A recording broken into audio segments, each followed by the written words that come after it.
네, 오늘 함께 나누실 하나님 말씀은 신약성경 로마서 13장 8절부터 14절까지 말씀입니다.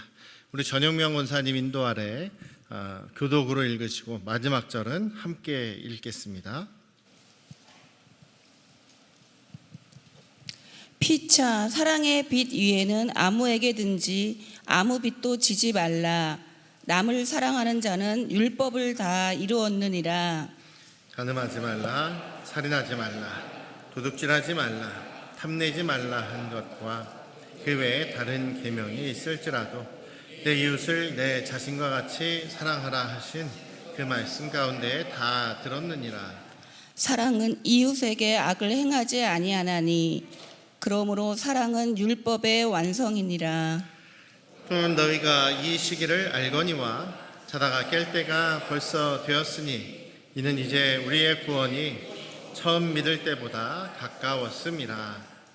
밤이 깊고 낮이 가까웠으니 그러므로 우리가 어둠의 일을 벗고 빛의 갑옷을 입자. 낮에와 같이 단정히 행하고 방탕하거나 술 취하지 말며 음란하거나 호색하지 말며 다투거나 시기하지 말고 오직 주 예수 그리스도로 옷 입고 정욕을 위하여 육신의 일을 도모하지 말라. 아멘. 할렐루야. 네, 우리 아버지 하나님의 크신 그 은혜와 그 크신 사랑이 또 여러분과 함께 하시기를 주님의 이름으로 축원합니다. 로마 교회도 그렇고요. 우리가 또 아침마다 이렇게 새벽 기도 때 묵상하는 지금 고린도전서 저희 묵상을 나누고 있는데 그 고린도 교회도 그렇고 조금 양상은 다른 양상입니다만 큰 문제는 어쨌든 그 교회 안에 분열이 있고 갈등이 있다라는 것입니다. 고린도 교회 안에는 물론 그 죄의 문제도 이제 포함되어 있고 또 유대인과 이방인이 갈라져서 갈등한다기보다는 나는 예수파다, 나는 뭐 베드로파다, 나는 바울파다, 뭐 아볼로파다 이러면서 이렇게 분열이 되어 있는 그런 모습이 이제 고린도 교회 문제였고 로마 교회에는 이제 바울 사도가 지금 로마서를 쓰는 이 상황에서는 유대인과 이방인의 문제였습니다. 원래 로마 교회는 이제 유대인들이 시작을 한 교회죠. 로마시, 로마 제국의 수도인 로마시에 살고 있는 유대인들 가운데서 뭐 바울로부터 예수님을 믿고 이제 로마로 이사 온 사람이라든지 아니면 예루살렘에 이제 유월절 그 축제 그 절기를 지키러 왔다가 베드로의 설교를 듣고 또 예수님을 믿게 되어서 예수님을 알게 되고 이제 돌아온 사람이라든지 아니면 이제 예루살렘에 살다가 거기서 박해를 받고 교회가 뿔뿔이 흩어졌을 때 이제 거기서 떠나서 아예 로마시에 왔다가 거기서 이제 이렇게 교회를 세우게 되고 믿는 사람들끼리 또 모여서 예배를 드리면서 이제 로마 교회가 세워지게 되었는데 그 후에 이제 그 로마시에 살고 있는 이방인이죠. 로마인들이 이제 또 교회에 합류하게 되면서 이제 로마 교회가 생겨나게 됩니다. 로마 교회 처음에는 이제 유대인들이 중심이고 유대인들이 더 숫자가 많고 그래서 유대인들이 주도권을 가지고 뭐 교회를 이렇게 이끌어 갔을 겁니다. 그런데 주후 49년에 클라우디우스 황제 때에 이거는 뭐 로마 역사책에도 기록되어 있으니까 이것은 정말 성경이 그 전설이나 무슨 사람들이 지어낸 얘기가 아니라는 증거로도 볼 수 있는데요. 주후 49년에 로마의 클라우디우스 황제가 로마시에 살고 있는 유대인들을 다 쫓아냅니다. 거기서 유대인들 중에서도 예수님을 믿는 유대인들과 예수님을 믿지 않는 유대인들이 나눠져 있지 않습니까? 근데 허구한 날 굉장히 자주 막 변론하고 다투기도 하고 그것이 주변 사람들에게 폐가 될 정도로 시끄럽게 소동을 벌이기도 하고 또 유대인들 중에서는 좀 약간 급진주의자들도 있어서 로마에 저항하는 그런 사람들도 로마시에 있었기 때문에 하여간 여러 가지로 로마시를 시끄럽게 한다라고 해서 유대인들을 다 로마시 바깥으로 추방을 시켜버립니다. 그래서 그때 추방당했던 브리스길라 아굴라가 고린도에서 바울 사도를 만나게 되고 거기서 예수님을 더 잘 배워서 다시 로마로 돌아가게 되는 뭐 그런 역사가 있습니다만, 이제 그 유대인들이 이제 다 쫓겨났잖아요. 그러니까 로마 교회에는 이방인들만 남게 되었습니다. 이방인들, 이제 로마 사람들만 남게 되었습니다. 그러다 보니 로마인들이 이제 자기들이 편한 대로, 자기들의 성향과 문화대로 교회를 이끌어 가겠죠. 교회 생활을 하게 되겠죠. 그러다가 주후 54년에 이제 이 클라우디우스 황제가 죽게 됩니다. 그리고 네로가 황제의 즉위를 해요.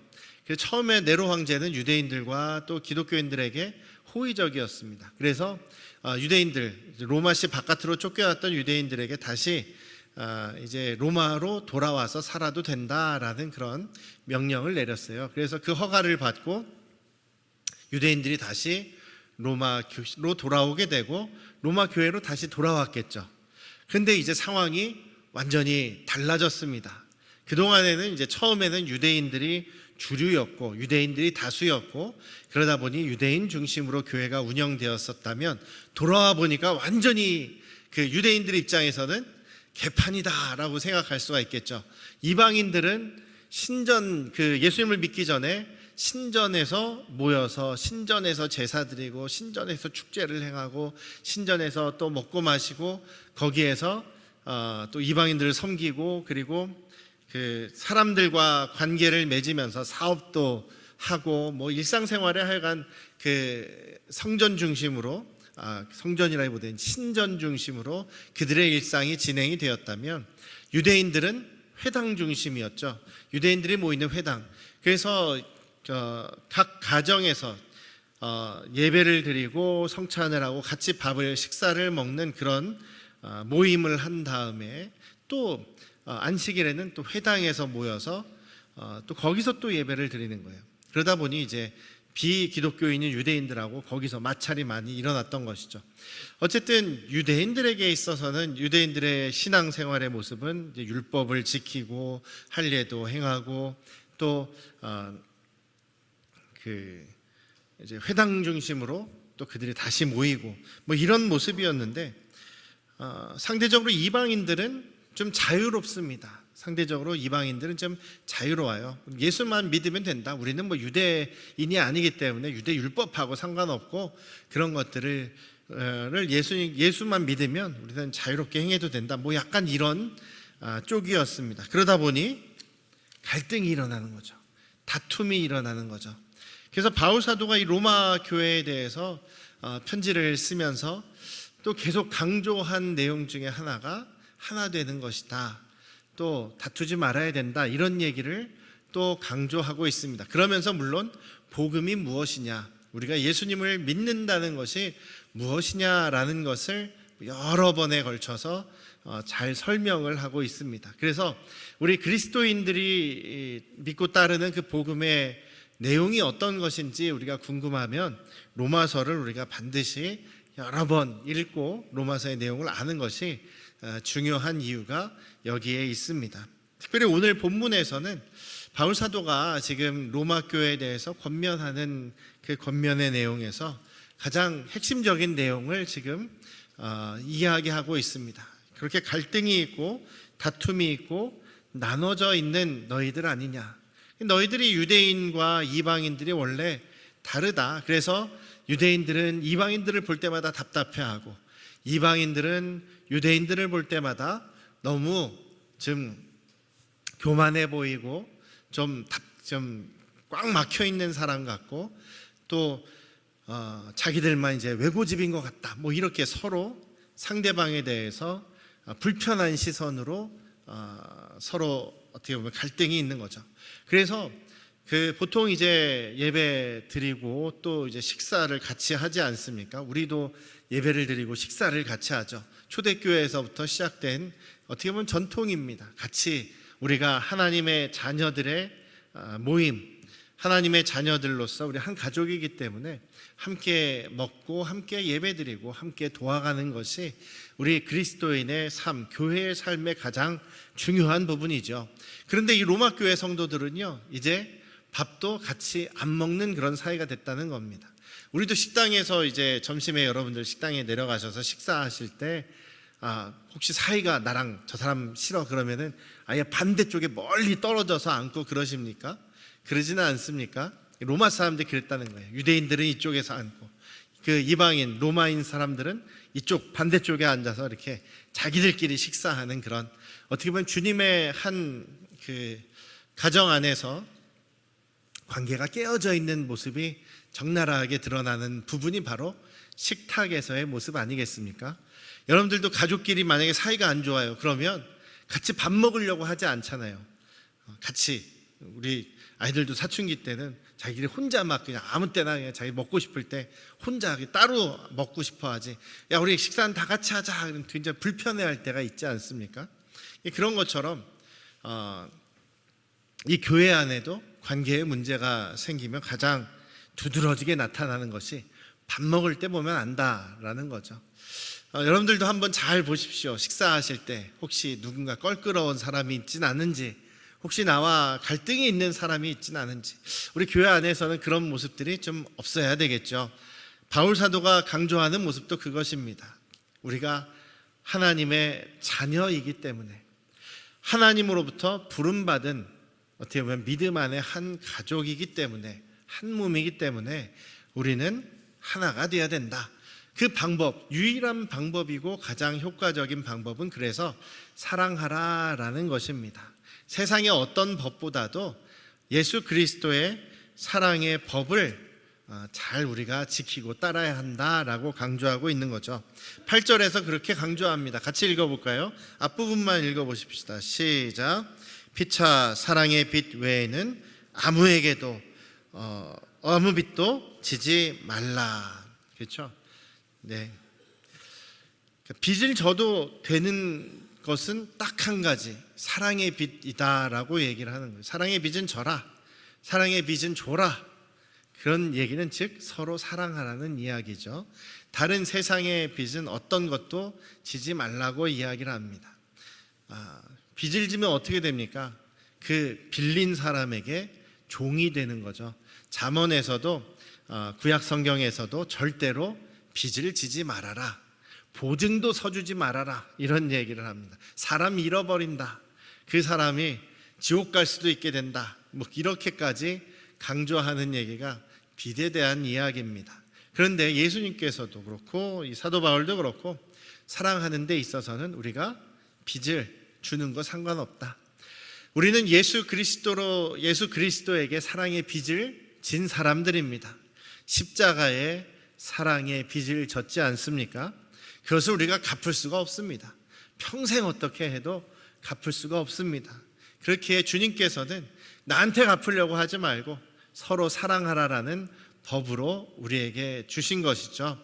그래서 로마 교회 사람들에게도 바울 사도가 너희들이 하나 되고 너희들의 교회 안에서 갈등이 없어지고 하나님의 가족으로서 너희들이 하나가 되는 그 방법은 유일하게 사랑의 법을 지키는 것이다, 이렇게 이야기를 하고 있습니다. 사랑하는 사람들은 그 율법을 다 완성하는 것이고, 유대인들이 너희들이 아무리 막 이법 저법 율법들을 지켜야 된다고 얘기하지만 다른 이웃을 내 자신처럼 사랑하라는 그 법 안에 다 들어있는 것이다. 그러니 사랑하라. 근데 사랑은요, 제가 자주 말씀드리지만 아마 죽을 때까지 계속 반복하겠지만 사랑은 감정이 아니다라고 말씀드렸죠. 그냥 좋게 생각하는, 좋은 게 좋은 거다라고 하는 그런 감정이 사랑이 아닙니다. 여기에서도 10절 말씀을 보시죠. 10절 말씀에 그렇게 말씀하시죠. 사랑은 이웃에게 악을 행하지 않는 것이다. 그래서 사랑이 율법의 완성이라고 하는 것이다. 사랑은 선을 행하는 것이죠. 악을 행하지 않고 선을 행하는 것이다. 고린도전서 13장에서 또 고린도 교회도 이렇게 하도 분열이 되어 있으니까 사랑에 대한 이야기를 하면서 사랑은 오래 참고 친절하고 시기하지 않고 미워하지 않고 분노하지 않고 뭐 이런 이야기들을 하지 않습니까? 그런 것들은 감정이 아니라 나의 말과 행동으로 드러나는 표현. 여기에서는 악을 행하지 말고 선을 행하는 것이 바로 사랑의 표현이다라고 말씀하십니다. 그래서 성경은요, 사랑을 감정으로 이야기하지 않습니다. 하나님께서 우리를 사랑하셔서 독생자 아들을 주신 것을 사랑이라고 합니다. 예수님께서 우리를 위해서 십자가에서 죽으신 것을, 그 고난을 다 견뎌내신 것을 사랑이라고 이야기하십니다. 자기를 배신할 제자들을 위해서 발을 씻기시고 죄 용서하신 것을 사랑이라고 이야기를 합니다. 그래서 여기 로마 교회에게 바울 사도가 당부하는 것도 서로에 대해서 사랑하라는 것입니다. 감정적으로는 조금 안 풀릴 수도 있습니다. 여전히 유대인들은 이방인들을 바라볼 때 아유 답답해, 아유 저 사람들은 왜 저렇게 살아, 아유 저 사람들은 왜 저런 모습이야 라고 답답해할 수도 있겠지만, 그렇다고 해서 그들을 공격하는 것이 아니라 예수님의 사랑을 생각하면서 친절하게, 온유하게, 또 화내지 않고 그리고 돌보며 도우며 섬기는 그런 사랑을 행해야 한다라고 말씀하고 계십니다. 우리 사랑하는 안양 성도교회 가족 여러분, 여러분들의 사랑은 어떻게 나타나고 계십니까? 여러분들 주변의 사람들에게, 성도들에게, 주변의 가족과 이웃들에게 일터에서는 또 어떤 모습으로 나타나고 계십니까? 우리도 오늘 말씀처럼 사랑의 법을 지켜감으로 주님의 그 사랑을 우리가 또 드러낼 수 있고, 또 우리도 역시 다른 사람들에게 흘러보내실 수 있기를 주님의 이름으로 축원합니다. 이렇게 사랑을 해야 하는 이유가 있습니다. 왜냐하면 우리는 종말을 살아가고 있기 때문입니다 라고 바울 사도가 이야기를 합니다. 종말이라고 하면 여러분들은 그냥 어느 날 갑자기 막 지진이 나든지 핵전쟁이 나든지 갑자기 막 지구가 그냥 막 부서져 버리든지, 하루아침에 어느 날 갑자기 어느 시간에 짠 하고 우리는 갑자기 다 죽어가지고 천국에 하나님의 심판대 앞에 가 있는 뭔가 그런 것들을 우리가 생각할 수가 있는데, 그런 거라기보다는 그 종말이라는 것도 시간의 과정이다라고 우리가 생각해 보시면 되겠습니다. 왜냐하면 예수님께서 이 땅에 오시고 이제 예수님의 구원의 복음을 완성하셨어요. 그리고 하늘로 가신 다음에 성령을 부어주셨죠. 그래서 이 믿음의 사람들이 주님의 영을 받은, 예수님을 영접하고 주님의 영을 받은 그때부터 종말은 시작되었다라고 성경은 이야기하고 있습니다. 종말은 시작이 된 거예요. 이미 우리는 종말의 때를 살아가고 있는 겁니다. 그런데 그것이 완성될 때는 우리가 모른다. 왜냐하면 그것은 하나님께 달려있는 것이다 라는 것이죠. 그래서 하나님의 때를 기다리는 우리 사람들이 해야 되는 일이, 그러니까 사랑의 법을 행하는 것이죠. 여러분들은 종말 어떻게 준비하고 계십니까? 라면을 열심히 사재기를 하고 계십니까? 아니면 생수를 막 그냥 몇 박스씩 집에다가 사재기를 하면서 종말을 준비하십니까? 쓸데없는 준비죠. 만약에 그렇다고 한다면 바울 사도께서 말씀하시는 것은 종말을 준비하는 것이 바로 예수 그리스도의 사랑의 법을 실천하는 거다. 주님의 계명을 지키는 것이 종말을 준비하는 삶이다. 종말은 개인적으로 우리 죽음을 이야기하는 걸 수도 있지만, 예수님께서 다시 오실 그때를 또 종말이라고도 할 수 있겠죠. 그것은 아무도 모르고 특정한 우리 인간의 시간의 어떤 때라고 할 수가 없다. 하나님께 속해 있는, 하나님이 정하시는 시간이다.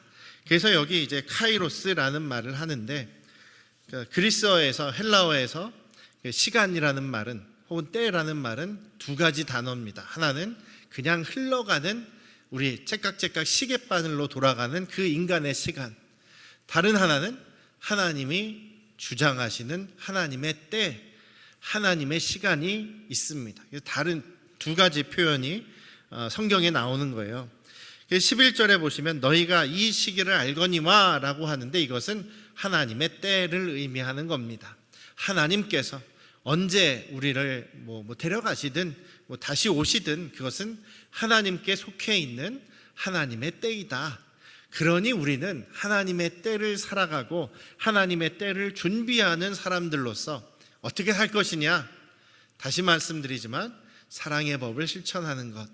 또 다른 말로 이야기하면 12절에 빛의 갑옷을 입는 것, 14절에서는 예수 그리스도로 옷 입는 것이라고 표현하고 있습니다. 어떤 표현이 더 좋든지, 여러분들 어떤 표현이 더 마음에 드시든지 똑같은 내용입니다. 따라해 볼까요? 빛의 갑옷을 입겠습니다. 예수 그리스도로 옷 입겠습니다. 네, 빛의 갑옷을 입는다라는 것은 빛으로 된 옷을 입어서 우리가 빛을 내는 것을 얘기하는 거죠. 예수님께서도 너희는 세상의 빛이다라고 하신 그 말씀입니다. 빛은 선한 행실이라고 얘기를 하죠. 예수님의 말씀에 순종하는 것이 빛의 옷을 입은 사람의 모습입니다. 다른 말로 표현하면 예수 그리스도로 옷 입은 사람들입니다. 경찰 공무원들은 경찰의 옷을 제복을 입죠.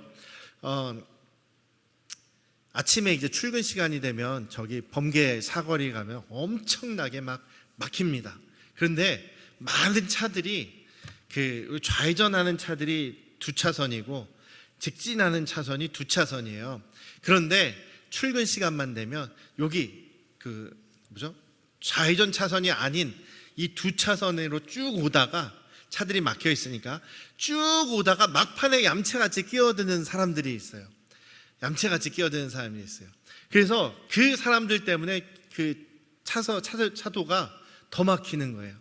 그래서 좌회전하는 차들이 두 차선인데 쭉 늘어서 있고 3차선, 4차선에 있는 직진으로 오는 사람들이 또 중간에 끼어들려고 하니까 엉망이 되는 거죠. 그런데 재밌는 것은 처음에는 그 상황을 이제 해결하려고 모범 택시 기사들, 택시 운전하시는 분들 중에서 오랜 경력에 있는 모범 택시 운전수들이 그것을 또 하려고 합니다. 질서를 잡으려고 합니다. 거기 오지 마시고 거기 들어가지 마세요. 그냥 나오세요. 막 이래요. 그러면 모범 택시 운전수의 기사들의 말은 잘 안 들어요. 근데 모범 택시 아저씨들이 얘기하죠. 이렇게 하는 거는 잘 안 듣는데 그러다가 경찰이 출동을 합니다. 경찰 아저씨 딱 제복을 입고서 이제 손에 뭐 수첩 같은 거 하나를 들고 있어요. 그럼 여차하면 이제 딱지 떼겠다 막 이런 것처럼 보입니다. 그러면 이제 3차선, 4차선에서 눈치 보면서 이제 끼어들려고 했던 사람들이 저 멀리서 경찰이 그냥 가라고 오라고 그러면은 말을 잘 들어요. 그래서 출근 시간에 길이 좀 해결되는 것을 볼 수 있습니다. 경찰을 제복을 입고 경찰다운 일을 할 때 사람들이 그 모습을 보면서 와, 저분 경찰이구나. 내가 말을 잘 들어야겠구나. 뭐 이런 모습이죠. 소방 공무원들, 소방관 옷을 입으신 분들이 막 불을 끄려고 할 때 우리 굉장히 응원하게 되고 또 막 수고하신다 막 이런 생각들을 갖게 되는 것처럼 그러니까 어떤 옷을 입고 우리가 있느냐라는 것은 그 사람의 본질을 보여주는 그런 모습이라고 생각을 해요. 그래서 지금 그런 의미입니다. 예수 그리스도로 옷을 입어라. 여러분들의 옷은 안 보이는 옷이 하나가 더 있는 거죠. 앞에 나는 그리스도인이라는 가운을 하나씩 입고 있다라고 생각을 하시면 좋겠습니다. 예수 그리스도를 여러분들은 앞에 달고 다녀요. 이번 한 주간도 나는 예수님으로 옷 입은 그런 빛의 자녀다라는 사실을 우리가 기억하시면서 뭐 여러 가지 법을 다 지켜야 된다라는 그런 생각보다는 내가 예수님이 말씀하신 그 사랑의 법을 지켜서 사랑하고 섬기는 삶을 살겠습니다. 그렇게 다짐하고 또 그렇게 노력하며 살아가시는 이번 한 주간 되시기를 주님의 이름으로 축원합니다. 우리 교회는 그래도 여러분들은 잘하고 계신다고 생각을 합니다. 그래도 더 완전해지기 위해서 우리가 더욱더 우리를 노력해 가실 수 있기를 주님의 이름으로 축원합니다. 기도하시겠습니다. 아버지 하나님, 우리가 사람이 함께 모여 있고 또 함께 살아가는 그런 교회로서 각 사람들은 너무나 다르기 때문에 갈등도 있을 수 있고 부딪힐 수도 있고 또 서로 마음에 안 들 수도 있고 여러 가지 안 맞는 부분들도 물론 있을 것입니다. 그러나 바울 사도는 그럴 때에 사랑의 법을 생각하고 사랑의 법을 지키라고 말씀하십니다. 그것이 바로 예수님께서 다시 오실 그때 종말의 때를 준비하는 것이라고 말씀하고 계시고, 우리는 예수 그리스도로 옷 입은 사람으로서 예수 그리스도를 드러내는 삶을 살라고 말씀하고 있습니다. 우리 안양 성도교회 가족들은 모두 다 예수 그리스도로 옷 입고 빛의 자녀로서의 역할을 잘 감당함으로 이번 한 주도 서로 사랑하며 서로 돌보며 주님의 교회를 아름답게 세워가도록 역사하여 주시옵소서. 우리의 삶 속에서 우리를 주관하시고 인도하시고 보호하시는 하나님의 사랑과 은혜가 우리 가운데 충만하기를 원합니다. 이제는 우리 죄를 구원하신 예수 그리스도의 은혜와